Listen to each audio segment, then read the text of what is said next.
Estamos en la sección del día lunes. En este día la lección nos presenta lo que son los mayordomos en el Nuevo Testamento. Ya vimos que Adán y Eva fueron mayordomos puestos allí en el Edén. También comprendimos lo que era la mayordomía en el Antiguo Testamento, las cualidades que tendría el mayordomo y cómo él era un administrador, pero que habían también administradores o mayordomos que fueron destituidos por haber mal utilizado la posición en la cual que ellos se encontraban. Ahora estamos estudiando lo que es los mayordomos en el Nuevo Testamento. Dice aquí las dos palabras básicas para mayordomo, o sea, hay dos palabras básicas para describir mayordomo. La primera es epitropos, que aparece 3 veces en la Biblia, y la otra es oikonomos, que se presenta 10 veces en la Biblia y que describen puestos de incorporaciones de responsabilidades administrativas que el propietario le confía al mayordomo o al administrador.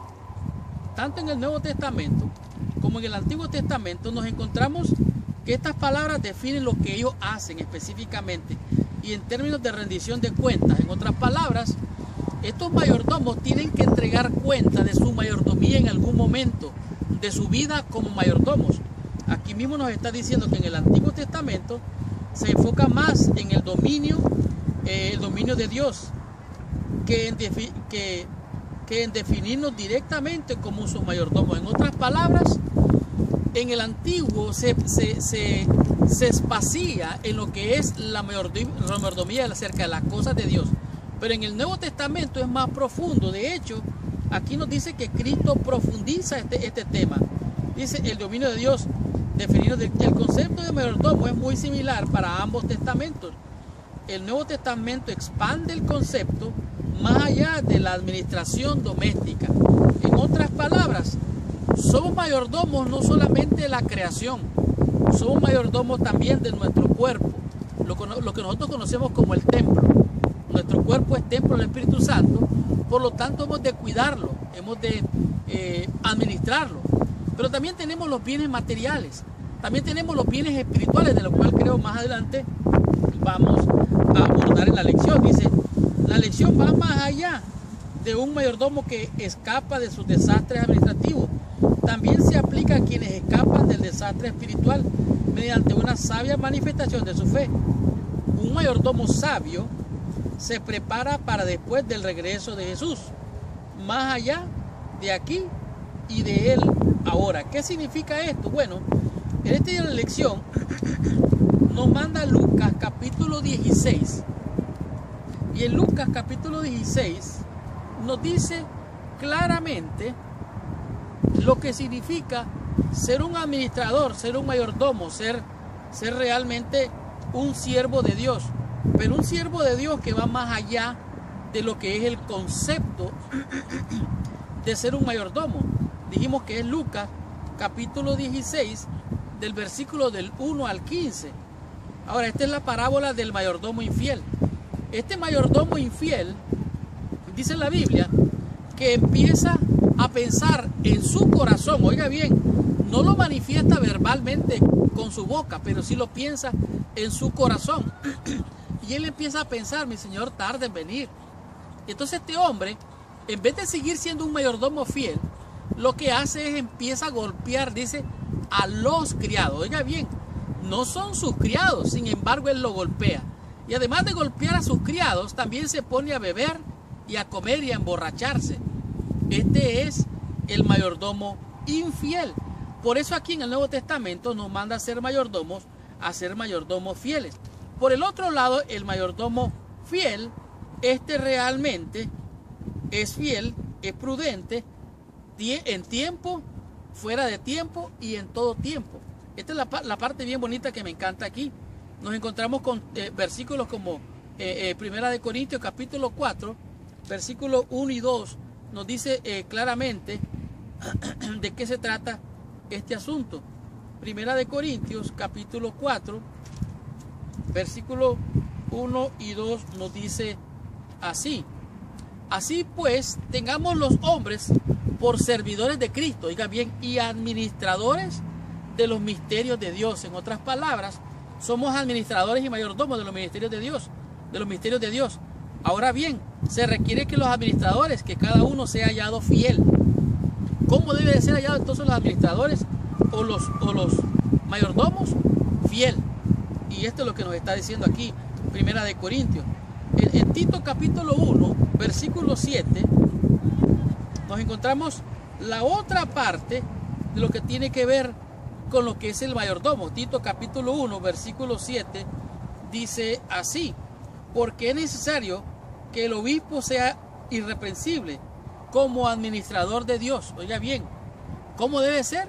Como administrador de Dios tiene que ser irreprensible, no soberbio, no iracundo, no dado al vino, no pendenciero ni codicioso de ganancia deshonesta, sino hospedador, amante de lo bueno, sobrio, justo, santo, dueño de sí mismo. Otra palabra, que tenga dominio propio.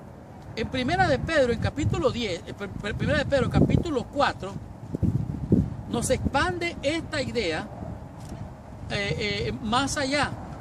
Primera de Pedro, capítulo 4, versículos 10 y 11 dice: cada uno, según el don que ha recibido, ministralo a los otros como buenos administradores de la multiforme gracia de Dios. O sea, la gracia de Dios se manifiesta de diferentes maneras.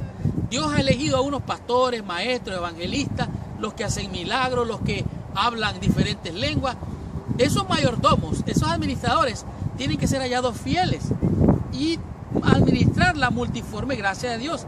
Si alguno habla conforme a las palabras de Dios, si alguno no ministra conforme al poder de Dios, que el poder de Dios da, para que en todo sea glorificado Jesucristo, a quien pertenecen la gloria y el imperio por los siglos de los siglos. En otras palabras, todo le pertenece a Dios. Somos mayordomos de Dios. Y como mayordomos tenemos que ser hallados fieles, hemos de ser prudentes. Dice: he de abrir mi corazón al Espíritu Santo a fin de que se despierte en cada una de las facultades y energías que Dios me ha confiado. Pertenezco a Cristo y estoy ocupado en su servicio. Soy un dispensador de su gracia.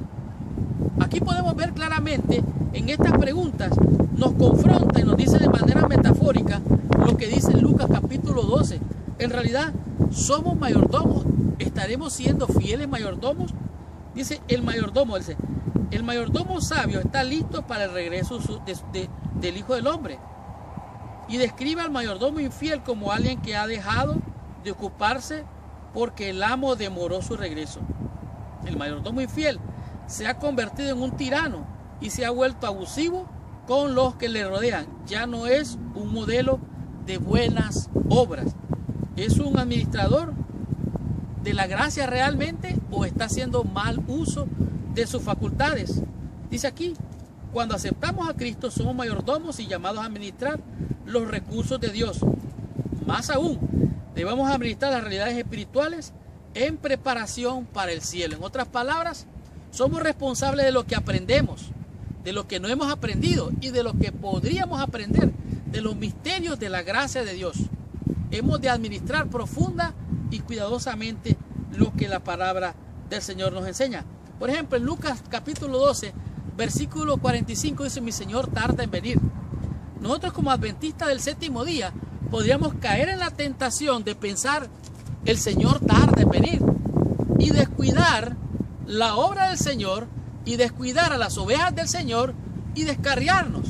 En otras palabras, podríamos decir como el siervo infiel: mas si el siervo dijera en su corazón: mi Señor tarda en venir, y comenzare a comer, beber y golpear a los criados, realmente a este mayordomo le espera una horrenda expectación de fuego, porque realmente se le puede quitar su candelero.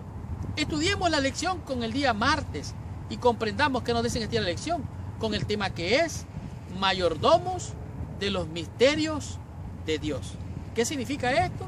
Estudiemos la lección, recibamos nuestra bendición.